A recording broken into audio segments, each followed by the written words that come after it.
Good afternoon. So I'm ready to take your questions.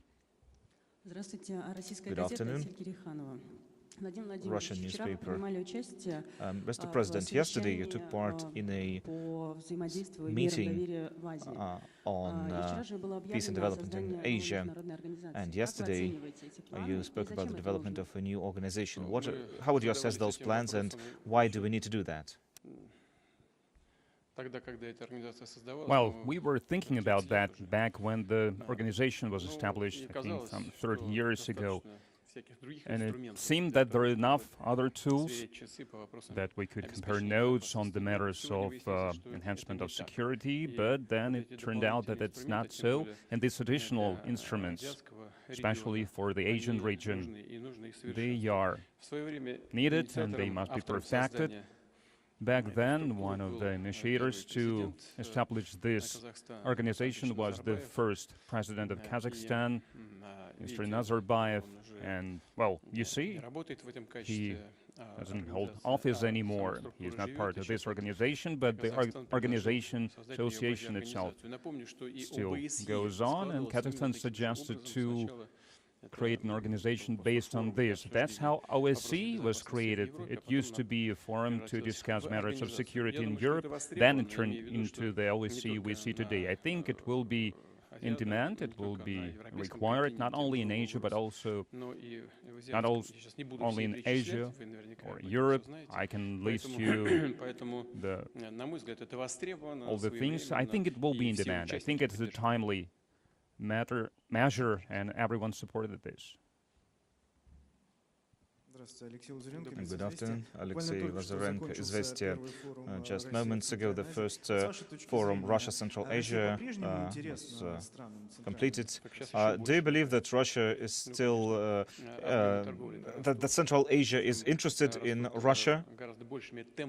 Even more so now, because trade is growing and growing faster than in the previous years. I think everyone understands the reasons behind it. I don't need to explain that. We are developing new supply chains that are going through this region. The countries of the region are interested in this, and we get new opportunities in the field of cooperation from the point of view of developing their own competences.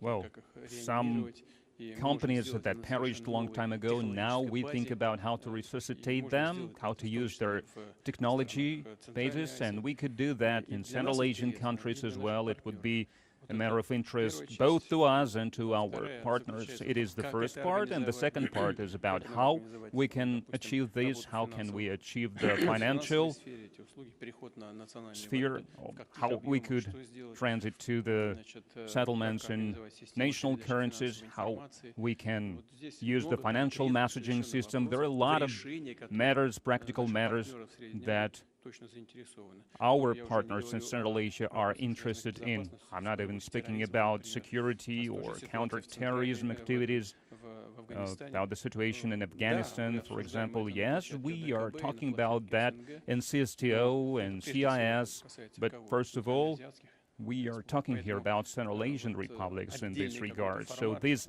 separate format, I think it would be of use and would be in demand. And finally, I would say once again, we work bilaterally and we work with our allies in this format, but when we work like we work today, 5+1 plus Russia, we don't just look at the situation from bilateral point of view. As I was saying today, we are going to look for the fields of cooperation, area of cooperation that would be interesting for the region as a whole. Because it might seem like it's the same, nothing has changed, but it's like a different perspective that would be interesting for everyone involved. And there are other things as well. For example, my counterpart from Turkmenistan was saying that for Central Asian countries, those who are landlocked, it is very important to cooperate with Russia in this regard as well, to work multilaterally with other Central Asian republics to look for economic ways to resolve this. And we will be developing projects that are interesting for us with other partners. And if we combine all this together, then it would be really a timely matter. Interfax news agency. It's not a secret that some nations in of the former Soviet Union are wary of these developments in Ukraine. You have met many of them informally as well.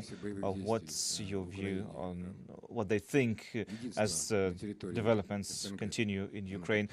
Is there any unity within the CIS? Is it at the same level, or do you see any negative trends? Well, you can see that all these forums, they work, so it means that they are important, and our allies, our partners, they want to work in these forums, so nothing is changing in this regard. Obviously, everyone is, because we pay attention to certain events happening between Azerbaijan and Armenia. We are looking at what is happening between Tajikistan and Kyrgyzstan. We are well aware of that, and of course our partners are interested and concerned about the developments in the Russian-Ukrainian relations. So it is something that we are discussing. That's true, so it doesn't come as any surprise, and I can inform our partners about that. I'm explaining our point of view about this, but it does not affect the quality or the depth of the relations of Russia with these countries. Please. TASS News Agency, Yulia Bubnova. Yesterday you led the meetings of Kyrgyzstan and Tajikistan. What can you tell us about that meeting and what were the results of that meeting? It was a constructive meeting. When the relations are in a pretty acute stage, to find contact point is never easy, but nevertheless, I think we managed to do that. At least we agreed that all the steps will be taken to stop any hostilities, not allow them to renew, and the parties, they will take necessary steps to bring back the refugees, displaced persons. And another important element is that we are not trying to mediate anything, even though we were asked to. We would like to see both parties to agree to pass on to us relevant documents and their ideas about how this situation could be resolved, and then we will not just assess the situation, but we will use to find the solution all the documents that we have at our disposal that could be used as a basis for possible solution. I mean, in Moscow, sometimes we have more information about the borders between the republics than in the republic themselves. We will look at the maps, we will look at the documents, and then we will look for a solution with our counterparts. So it was a very useful meeting. Good afternoon, Pavel Zarubin, Russia TV channel. I have a question that many are thinking now about now. Many people underestimate the role of Germany in the Ukrainian conflict because Angela Merkel had a restrained position, but Mr. Scholz is actually acting very rashly, and it seems as if Germany has forgotten about everything that Russia has done for its people, for the German people, and has forgotten, has turned their backs on us. We see German weapons being used to kill Russian people. You have a particular knowledge of Germany, and what's your view of that? How will that affect our relations with Germany in the future? It is the choice of people who were elected legally in Germany in this particular case, so it's up to them to think about what is more important to them, to assume their obligations, allied obligations, the way they see them, or to think about the interests of their own people, of their own national interests. But judging from what you've said, their priority is some kind of allied obligations of the Federal Republic within the North Atlantic Treaty Organization. Is that the right thing to do? I think it's a mistake, and business enterprises, economy, citizens of Germany have to pay for this mistake because it has dire negative consequences for the Eurozone in general and for Germany in particular. But from what I can see, not a lot of people think about their interests, otherwise they wouldn't blow up Nord Stream 1 and Nord Stream 2. They didn't function at that moment, but it was some kind of sign of reliability that you can always turn on. But now they don't have this solution. But one of the lines of this gas pipeline are still operational, is still operational, but decision is not being made. I don't think it will be made. But, well, it's not up to us, it's up to our partners. And what heads of state are thinking, it's up to them. I can just explain my point of view. I think this is the gist of the problem. Well, not everyone at once, please. Maria Finoshina, RT International.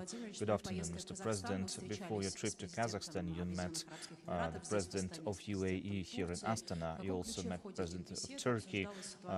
In what way did you discuss the situation in Ukraine? Perhaps the leaders of those countries shared with you some exclusive position of Kiev authorities that only they know. Also, we see the press saying that Ankara right now is trying to organize talks between Russia and Ukraine, perhaps in Istanbul. How realistic is this right now? How effective would that be if Kiev does not attend that meeting, if other European countries are involved? And do you believe we should also involve China or India in those negotiations? As we know, President of Turkey, Mr. Erdogan, played a significant part in resolving a number of matters, including, for example, exchanges. He was personally involved in that, and we also the outcome, so we are grateful to him for that as well, because we got our soldiers and officers back. That's one. And two, he actively participated in the arranging the grain deal. Unfortunately, this grain from Ukraine is not shipped, or just small amounts of it are shipped to the poor countries under the UN aegis, but that's a different matter, and we talked about that yesterday with him. And I think that these shipments should be structured in a different way, and they should be shipped to poorer countries, but it's up to the Secretary General of the UN, and I know that he tries to get involved with that, but he does not always succeed. As for the United Arab Emirates, they are ready to mediate as well. And I have to say that the President of the United Arab Emirates, he is busy with that, he is busy with the humanitarian matters, exchanges and so on. And he succeeds in that as well, so we are grateful to him too. India and China, they always say about the need to engage in a dialogue to resolve things in a peaceful manner. We know about their stance, they are our close allies and partners, and we respect their position, their stance, but we also know about the stance of Kiev. They always said that they want negotiations, and now they seemingly made an official decision that stopped them from getting involved in any negotiation. So what else can I say? You know, when I made a speech in the Kremlin, when the decision was made on the constituent entities of the Federation, I said that we are open, we have always been open. In Istanbul, we reached certain agreements, and they were almost perfect. But as soon as the troops were withdrawn from Kiev, the Kiev authorities lost any desire to continue to negotiate. If they will be mature enough to be engaged in negotiations once again, then we will be ready to use anyone who's willing to help to negotiate. Mr. President, are you going to the G20 Summit in Indonesia, and if so, will you be ready to hold talks with US President Joe Biden there? Well, you have to ask him if he's ready to talk to me. I don't see any need, I don't see any platform for any kind of negotiations, honestly speaking. And decision about my trip there has not been resolved yet. Russia will definitely participate in this work, but what will be the format yet to be seen, and is about direct negotiations with any participants of the G20. There is no talk about that yet, so we are in close contact with some of them. We have just talked about a stance on Turkey, Turkish president, and Turkey is also part of the group of 20, and we are staying in close contact with some other counterparts as well, but we haven't discussed these matters with the President of the United States. Good afternoon. Konstantin Panishkin, Channel 1.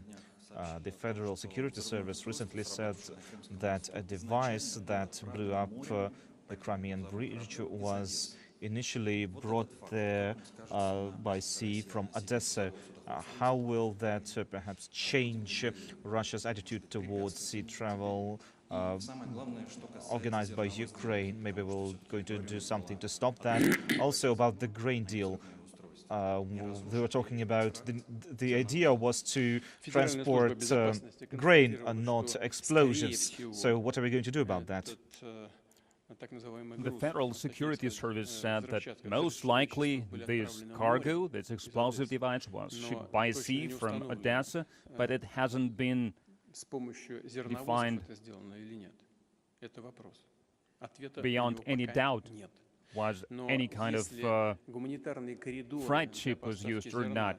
But if humanitarian corridors to supply grain to the poorest countries, and they are not receiving this grain, by the way, and if it will be proven that these humanitarian corridors are used for terrorist attacks, it will really put under doubt the future of such corridors, but we don't have data for that yet. What was that? How is Russia going to respond to that? Well, the reply will be simple. We will shut down this corridor, and that will be it. But first, we need to have all the evidence. We don't have it yet.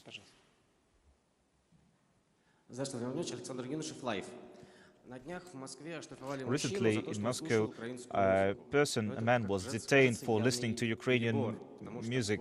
Isn't that a bit too far?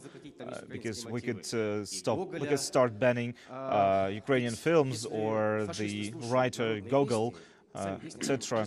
Because if these people listen to certain songs, that doesn't mean they support everything that's being said there. We are always outraged by any attempts to cancel Russian culture, and we see it as a nonsense. One of our musicians said, well, they're just stupid, and we should not follow this suit, behave in the same manner. That's one. And two, Ukrainian language is a state language, official language in Crimea, one of the constituent entities of Russia. Ukrainian language is one of the official languages along with the Crimea Tatar and Russian languages. They are official languages in Crimea, so it is unlawful to do anything like that. And in Russia, we have some 3 million citizens of Russia that permanently reside in Russia are Ukrainians. How can we cancel their culture or their language? And I understand what is causing this. emotional decisions based on what is happening now. And I think in a lot of our families, they listen to Ukrainian songs, they like Ukrainian culture. Back in the Soviet Union, we used to have some popular songs in Ukrainian, and I think we should not behave in the same way. And when I started answering your question, I described them. They are trying to cancel any culture, and culture has nothing to do with what's going on. If current leadership in Kiev, they think it is okay to support neo-Nazis, they think it's okay to support torchlight marches in the central districts of their towns and to support people wearing Nazi insignia. It has nothing to do with the actual, with proper Ukrainian culture. Please. Good afternoon. Известия. I'd like to ask you about the mobilization. You said that there have been certain difficulties with it, and many companies don't know whether their own personnel, whether their employees will be taken, will be mobilized. Are we expecting general mobilization? The 300,000 people that the Minister of Defense spoke about, is it still relevant?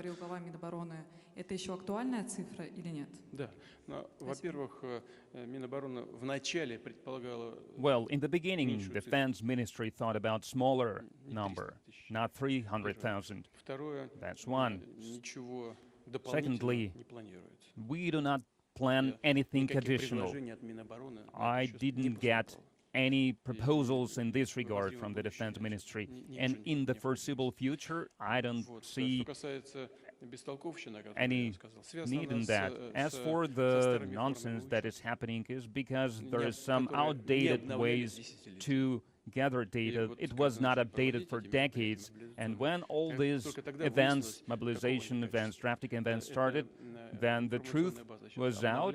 This database is being updated based on the modern technology, and then we will collect all the necessary information, we will have quality data, and I have to say that this work is almost complete now. In troops, we have already drafted 222,000 out of 300,000. I think that within, well, approximately within the next 2 weeks, all the drafting will be completed.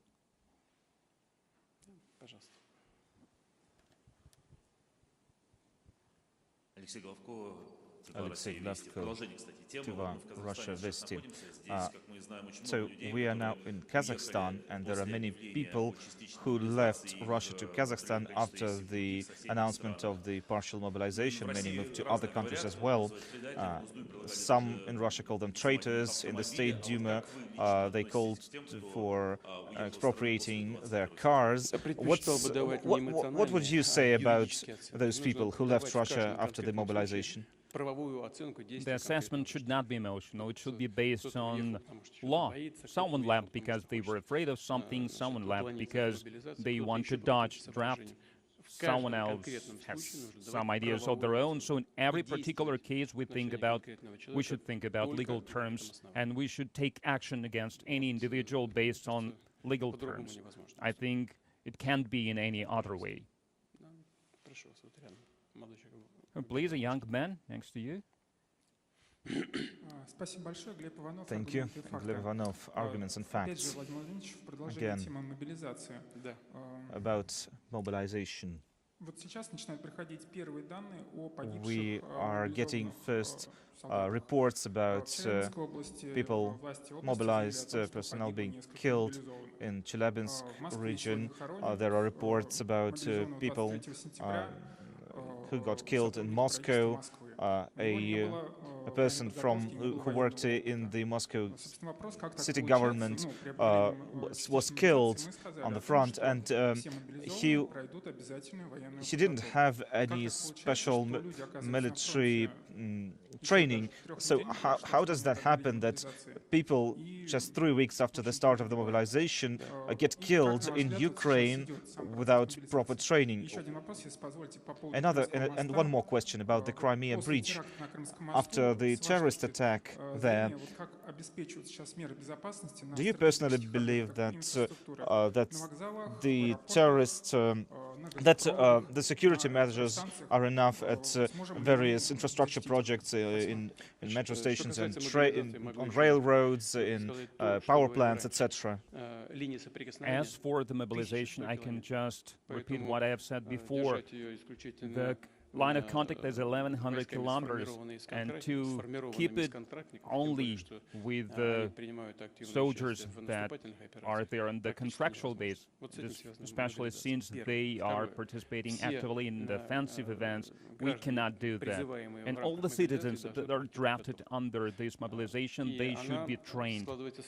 And the training is as follows. Like I said, 222,000 are now already in the troops, or rather in the areas where they are being trained. So it takes 5 to 10 days for the primary training, and then they go, depending on the military specialization they have, they go to their units, and then 5 to 15 days they spend there for training. And then the next phase is they go to the troops that participate in hostilities, and then they work on harmonization with the current troops. If we look at the beginning of the mobilization, when it happened, if we look at the minimal requirements, then in general, it is possible that it could happen. And I mentioned that there's 222,000 that were drafted. 33,000. Those who were drafted, they are in their units now, and 16,000 are in the units that are used for the battle tasks, for combat. And if such questions arise that you have just voiced, then I will instruct the Security Council additionally, because there are military people there who have experience with the Defense Ministry, so they know what they do. These are high-level experts, and I will instruct them to inspect of how the draftees are being trained. So, colleagues, final question, please.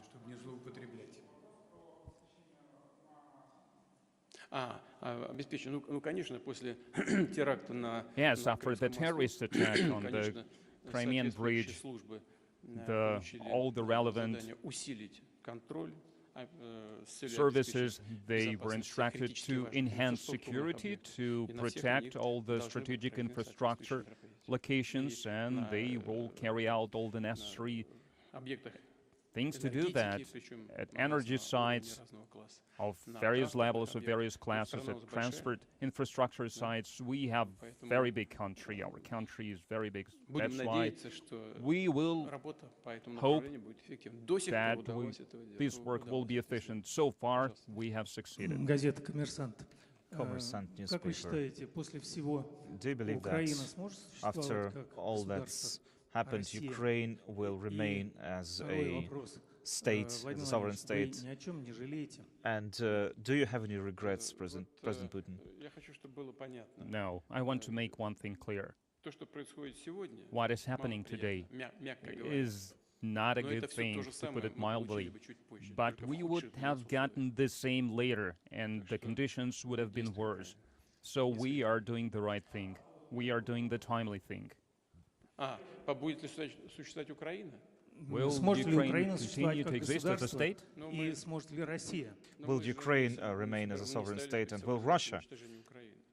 We did not set the goal to destroy Ukraine. No. But look at Crimea. There are 2.5 million people of population, and they shut down the water supply for them. And the troops had to enter the mainland and to open the water supply for them. just follow the logic of our actions. If we did not do that, then no other counteractions were there. So they have blown up the bridge, and now we need to think about the connectivity with Crimea, how important it is for the Russian Federation. Just keep this in mind. There has been a massive attack against Ukraine starting this week. How effective was that? Are we going to make any more attacks like that, massive attacks against Ukraine? There is no need for massive attacks now. We have other goals now. I think out of 29 sites, 7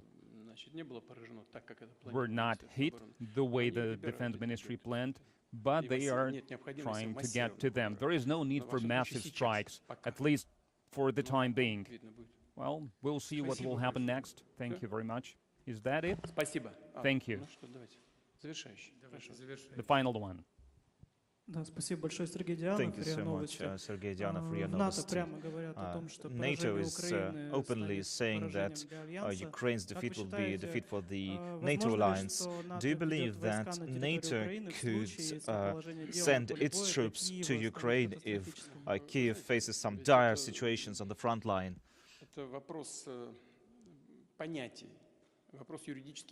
You know, it's all about the legal terms. What is defeat? Everyone can interpret this term in whichever way they want.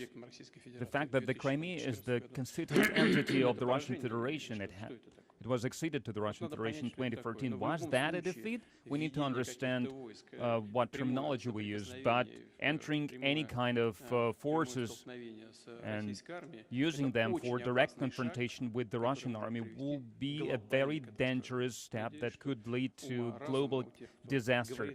Hopefully, those who are stating that they would be reasonable enough, they will have enough common sense not to take such steps. Thank you. All the best to you.